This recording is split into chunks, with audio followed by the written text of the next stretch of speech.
When traveling to a new area in your car, road signs and road maps help you get to your destination.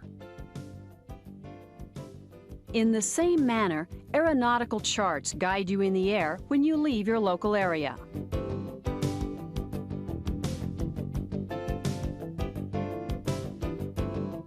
The charts you'll be using for navigation represent the Earth's surface, and throughout your training and flying career, you will be required to locate and identify certain positions on the chart. You can do this by using lines of latitude, which are parallel to the Earth's equator, and lines of longitude, which run from the North Pole to the South Pole.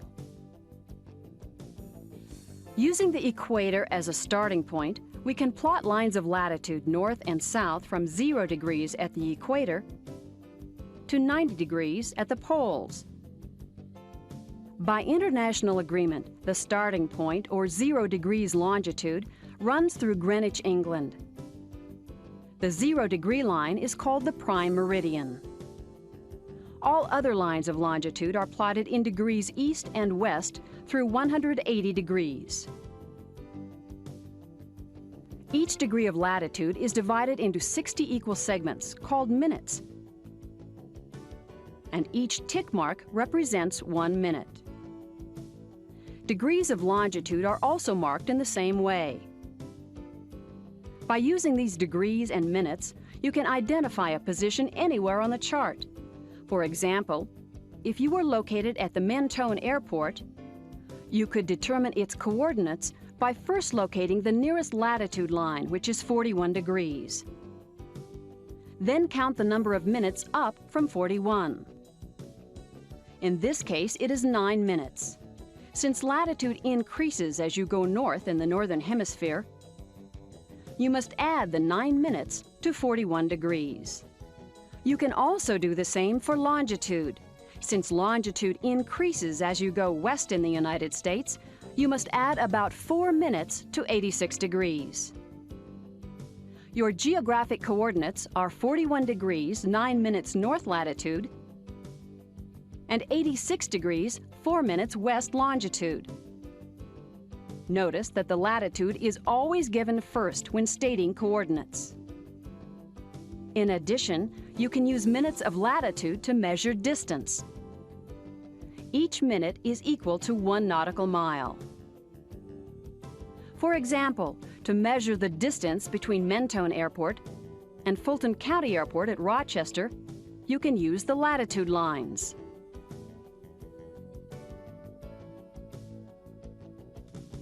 The distance is 8 nautical miles. You can verify this by using the nautical mile scale on the chart. Make sure you don't measure distances using minutes of longitude, because those distances will vary depending upon their position with respect to the poles. There are many problems associated with trying to portray a spherical object, such as the Earth, in chart form. When we try to flatten any spherical object, distortions occur. Over the years, several charting techniques called projections have been developed to minimize these distortions and inaccuracies. One method is the Lambert conformal conic projection, which makes a sectional cut through the globe. This projection is used for the 3 charts you will use most during your VFR flying. These include the World Aeronautical Chart, the Sectional Chart, and the VFR Terminal Area Chart. Since the scale on a World Aeronautical Chart, or WAC chart, is 1 to 1 million, it covers the most area. A 1 to 1 million scale means that each inch on the chart represents 1 million inches, or approximately 14 nautical miles on the actual surface. The sectional chart is the most widely used chart. It gives you more detail than the WAC chart, since its scale is 1 to 500,000. Therefore, 1 inch on the chart represents about 7 nautical miles. A VFR terminal area chart provides the most detail. Its scale is 1 to 250,000 and covers a selected terminal area. It provides you with a detailed portrayal of the area surrounding a major airport. Since all three of these VFR charts provide basically the same information, you can become familiar with them by studying just one. In this case, we'll use a sectional chart. The front panel of each sectional has a chart index, and the shaded block depicts the area that is covered by the chart. Sectionals are named for the major city that lies within the coverage area. For example, this is the Albuquerque sectional. Sectional charts show the locations where terminal area charts can be found by outlining the region with a magenta square. Below the U.S. chart index, you can find information on chart elevation. The color bar gives you a graphic description of elevation changes. The highest terrain elevation on the sectional is printed at the top of the color bar, as well as to the left. Its geographic coordinates are also given.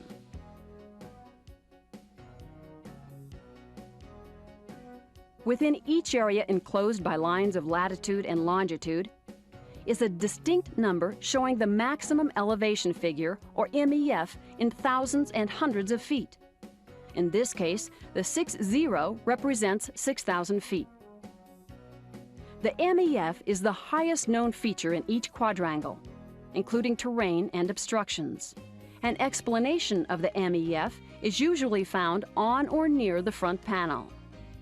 General terrain elevation above sea level can be determined by referring to the contour lines on the chart. These lines connect points of equal terrain elevation. This model shows the relationship between the terrain shape and the contour lines shown on the chart.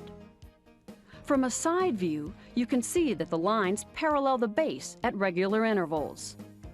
From a higher angle, notice that the lines follow the irregularities of the slopes, valleys, and cuts of the mountains. A top view of the lines is representative of what you will see on the chart. Intervals between contour lines for a particular chart are shown on the front panel. Now let's look at how to interpret the information on the chart. As you unfold the map, you will notice the legend on the back panel. At the top of each panel are the words North and South, indicating the chart coverage area is divided into North and South regions, with each one displayed on a different side. Now we'll examine some of the more common symbols found on the chart legend. Of primary importance are the airport symbols. A blue symbol indicates an airport with a control tower, while a magenta-colored symbol shows an airport without a tower. Airport symbols are shown in a variety of shapes. Runway diagrams shown inside a colored circle indicate the runways are hard-surfaced and range in length from 1,500 to 8,069 feet. When an airport diagram is not in a colored circle, it indicates that at least one of the hard-surfaced runways is longer than 8,069 feet. Near the airport diagram, you will find the name of the airport and information about its facilities. This is the University of Illinois Willard Airport. The abbreviation after the airport name is its three-letter identifier. CT indicates there is a control tower at the field, and it has a primary frequency of 120.4. The star means that the tower does not operate continuously. The C symbol in the filled-in circle indicates that you should use the tower frequency as the Common Traffic Advisory Frequency, or CTAF, when the tower is not operating. The C symbol is also used to show the CTAF at the airport without a tower. In this example, the CTAF is the Unicom frequency. The RP27 symbol is used to specify a right-hand traffic pattern for runway 27. ATIS, or ATIS, stands for Automatic Terminal Information Service, which is broadcast on a VHF frequency of 124.85. This pre-recorded message will give you vital information on airport conditions. 754 is the elevation of the airport in feet. The L indicates runway lighting, and the star tells you that lighting limitations exist. In this case, you should refer to the Airport Facility Directory for more information. The next number, 81, is the length of the longest runway in hundreds of feet. Here, the longest runway is 8,100 feet. However, the usable length may be less. 122.95 is the Unicom frequency. At airports where a flight service station is located on the field, the letters FSS are included above the airport name. Another vital block of information you will be interested in is the navigational aid. The Nav Aid box contains the name of the facility, frequencies, and the Morse code identifier. The flight service station providing voice communication is sometimes identified below the box. In this case, it's the Roswell FSS. Notice that the VHF radio frequencies are colored blue, while low and medium frequency nav aids are shown in magenta. An underline means that there is no voice communication available on this frequency. A circled H, T, or A in the upper right-hand corner of the information box indicates that specific weather information is available from this nav aid. The H in this case means HIWAS is available. Additional information found on the chart concerns obstructions. Let's take a look at some of the common symbols. One is for obstacles less than 1,000 feet AGL. And another symbol is for obstacles 1,000 feet AGL and above. Printed next to the symbol is the height of the structure above sea level. In parentheses is its height above the ground. If the structure has high-intensity lighting, the lighting symbol is included. In addition to towers, which can be identified on the chart, roads and highways make good landmarks for navigation. They are indicated by solid gray lines. Divided highways are shown by double lines. Primary and secondary roads are illustrated by single gray lines. The lines for primary roads are slightly thicker than those for secondary roads. Railroad tracks also make excellent visual aids. Another good reference to use while flying is an industrial plant. Large stacks sometimes produce smoke or steam, which is easily visible from the air. You can often spot the smoke many miles before you actually see the plant. Cities make good checkpoints. Cities and larger towns are shown on sectionals in yellow, which defines the built-up area. Smaller towns, on the other hand, are only represented by a circle on the map. Since you can't identify the towns by their shape, you must use other landmarks to prevent mistaking similar-looking towns, especially those close to each other. Besides highways and railroad tracks, some of these landmarks are racetracks, outdoor theaters, and bridges. Terrain features can also help you identify your location. Reservoirs and lakes are shown by an outline representing the approximate layout of the body of water. A blue line on a chart represents a river. The wider the line, the wider the river. Up to now, you have seen the more identifiable features on the sectional chart. But your chart also has certain airspace information, which you can interpret only by careful study. As you learned earlier, all airspace is divided into two main classifications: uncontrolled and controlled. Uncontrolled, or Class G airspace, usually begins at the Earth's surface and extends upward to the base of the overlying controlled airspace. Class E controlled airspace is identified by tinted bands with the color dissolving into the area of controlled airspace. The height of the floor of this airspace is identified by different colors.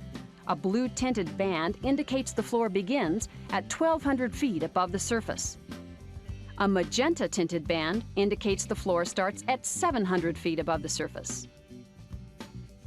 In some areas, the floor of Class E airspace may begin at altitudes other than 700 or 1,200 feet above the ground. These areas are indicated by overlapping blue lines. The floor of Class E airspace is depicted next to the line. In this example, the floor begins at 5,300 feet MSL. At some airports, dashed magenta lines indicate that Class E airspace begins at the surface. Another type of Class E airspace is a federal airway, commonly referred to as a Victor airway. The center line of an airway is marked in blue on sectional charts. Several other types of controlled airspace are also depicted on sectional charts. These include Class D airspace with its lateral limits appearing as blue dashed lines and its vertical limit indicated in hundreds of feet. If Class C airspace is designated at an airport, it will be shown like this. The solid magenta lines indicate the lateral limits of both the inner and outer circles. The extent of the outer area is not depicted on sectional charts. Class C vertical limits are shown in hundreds of feet MSL. The upper limit is printed over the lower limit or floor of the airspace. In this example, Wichita's outer circle has an upper limit of 5,300 feet MSL and a floor of 2,700 feet. The inner circle has the same upper limit, but the floor extends down to the surface. Class B airspace is outlined by solid blue lines, with the upper and lower altitude limits depicted within each sector.